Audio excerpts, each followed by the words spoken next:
வணக்கம் நண்பர்களே, இன்னைக்கு நம்ம வந்து மில்லிங் மிஷின் எப்படி வந்தது, எப்படி எவால்வ் ஆச்சு அப்படிங்கிறத பற்றி தான் பார்க்க போகிறோம்.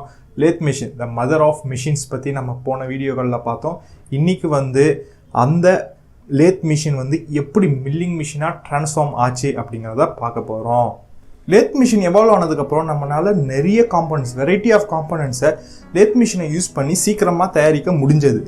ஆனாலும் லேத் மிஷினில் தயாரிக்கப்பட்ட காம்போனன்ட்ஸோட சர்ஃபேஸ் ஃபினிஷ் பார்த்தீங்கன்னா எப்போவுமே வந்து ஒரு மாடரேட்டாக இல்லை கொஞ்சம் லோவாக தான் இருக்கும்.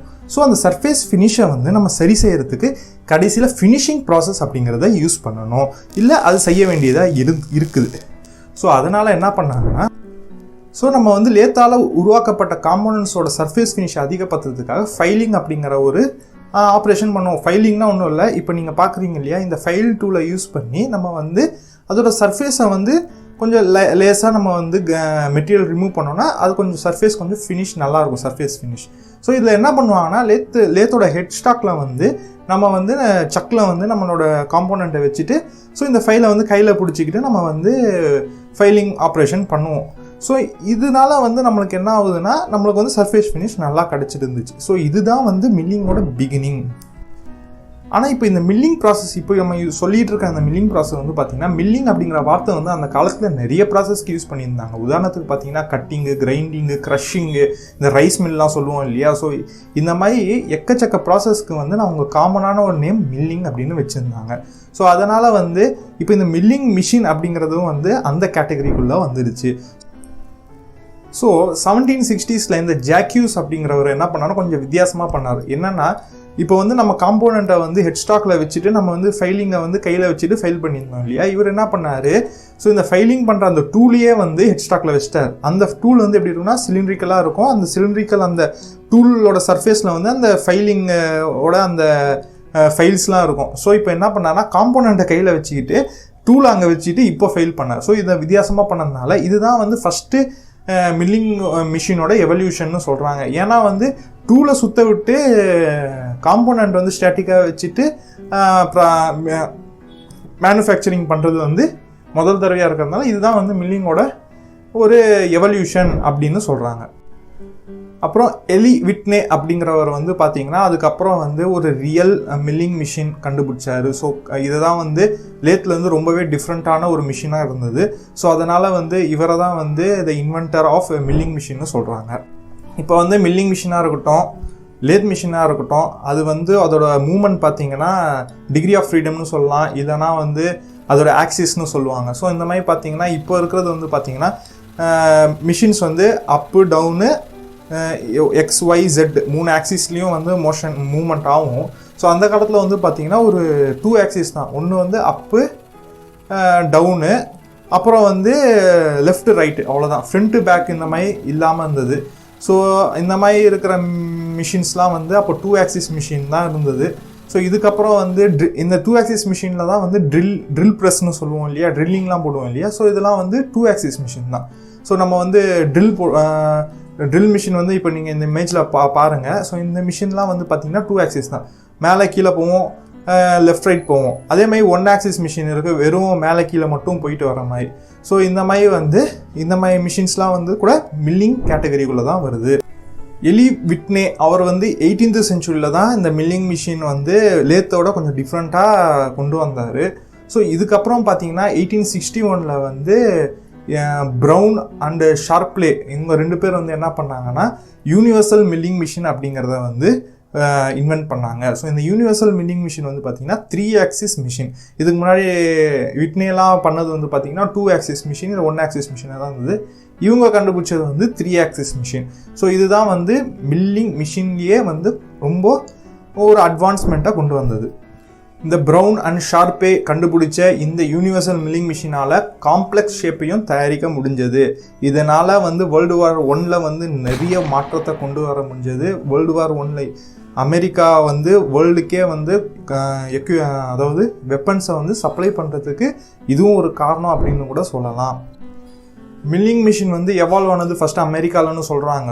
ஸோ அது வந்து நம்ம ஒத்துக்கக்கூடிய ஒரு விஷயமாக தான் இருக்கணும். ஏன்னா வந்து World War I வந்து மேக்ஸிமம் வெப்பன் சப்ளை பண்ண ஒரு கண்ட்ரி வந்து அமெரிக்கா அப்படின்னு சொல்லலாம். அமெரிக்கா வந்து World War I முன்னாடி எந்த ஒரு வார்லையும் கலந்துக்காமல் அவங்க அமைதியாக இருந்தாங்க. ஆனால் வந்து அமைதியாக இருந்தாலும் அவங்க தரப்புல இருந்து வெப்பன்ஸை வந்து மற்ற நாடுகளுக்கு சப்ளை பண்ணியிருந்தாங்க.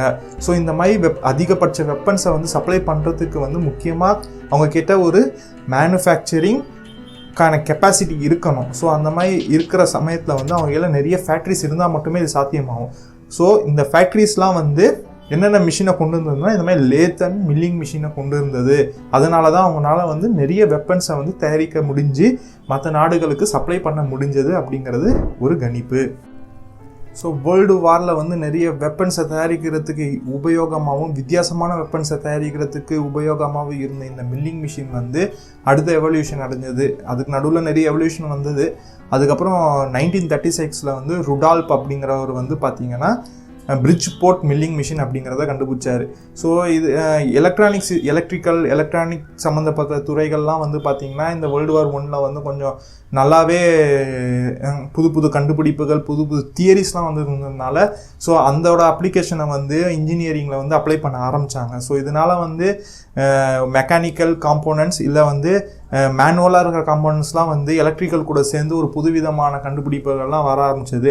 லேத்லேயும் பார்த்தீங்கன்னா நம்ம சொன்ன மாதிரி ஐசி இன்ஜின்ஸ்லாம் யூஸ் பண்ணி அதோட ஹெட்ஸ்டாக்கை ரொட்டேட் பண்ண ஆரம்பித்தாங்க. இந்த மாதிரி நிறைய இன்வென்ஷன்ஸ் வந்து கொலாபரேட் ஆக ஆரம்பிச்சது. அதாவது ஒவ்வொரு தியரிஸ்லாம் வந்து அதோட அப்ளிகேஷனை வந்து இன்ஜினியரிங்கில் கொண்டு வந்து அதை வந்து மேனுஃபேக்சரிங் கொண்டு வந்து அவங்க நிறைய வந்து இன்னோவேஷனை கொண்டு வந்துட்டு இருந்த அந்த பீரியட்.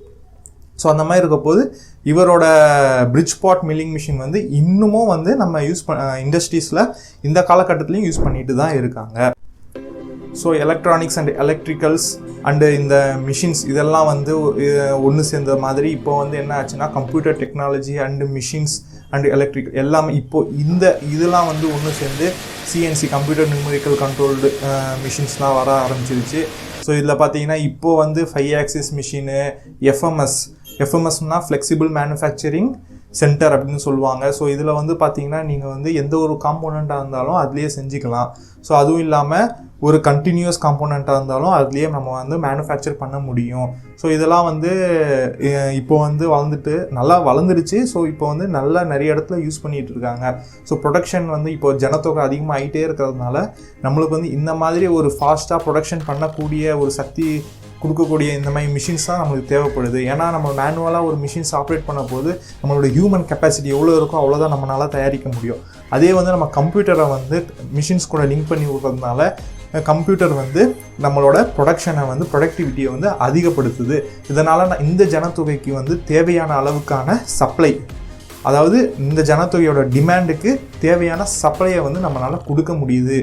ஸோ இதுதான் வந்து இப்போது மில்லிங் மிஷினில் வந்து எவால்வ் ஆகிட்டுருக்கு. இன்னும் நிறைய எவல்யூஷன்லாம் நடந்துகிட்ருக்கு, அட்வான்ஸ்மெண்ட்லாம் நடந்துட்டு தான் இருக்குது மில்லிங் மிஷினில். இப்போ இந்த வீடியோவில் வந்து மில்லிங் மிஷினோட ஹிஸ்ட்ரியை வந்து எப்படி எவால்வ் ஆச்சு அப்படிங்கிறத வந்து கொஞ்சம் லேஸாக பார்த்துருப்போம். ஸோ நம்ம மில்லிங் மிஷினோட டைப்ஸ் இதெல்லாம் பார்க்க போது இன்னும் கொஞ்சம் டீட்டெயிலாக நம்ம பார்ப்போம். ஸோ அப்போ தான் வந்து நம்ம வந்து இந்த மாதிரி ஹிஸ்ட்ரி பார்க்குறதுனால நம்மளுக்கு வந்து ஒரு லாஜிக்கலான ஒரு ரீசனும் கிடைக்குது. எப்படி, ஏன், எதுக்காக வந்தது இதெல்லாம் வந்து நம்மளுக்கு வந்து தெரிய வர்றதுனால நம்மளால் ஈஸியாக நம்ம வந்து ஒரு படிப்படியாக கற்றுக்க முடியும். ஸோ இதனால தான் வந்து ஹிஸ்ட்ரியோட சேர்ந்து நம்ம வந்து இன்ஜினியரிங்கை கற்றுக்குறோம். ஸோ நம்ம வந்து இந்த வீடியோ உங்களுக்கு பிடிச்சிருந்துச்சுன்னா லைக் பண்ணுங்கள். அப்புறம் வந்து வேறு ஏதாவது வீடியோ போடணுன்னா கீழே வந்து கமெண்ட்டில் நிறைய பேர் போடுறீங்க. ஸோ நானும் அந்த மாதிரி நீங்கள் கேட்குற வீடியோலாம் போட முயற்சி பண்ணுறேன். தேங்க்யூ.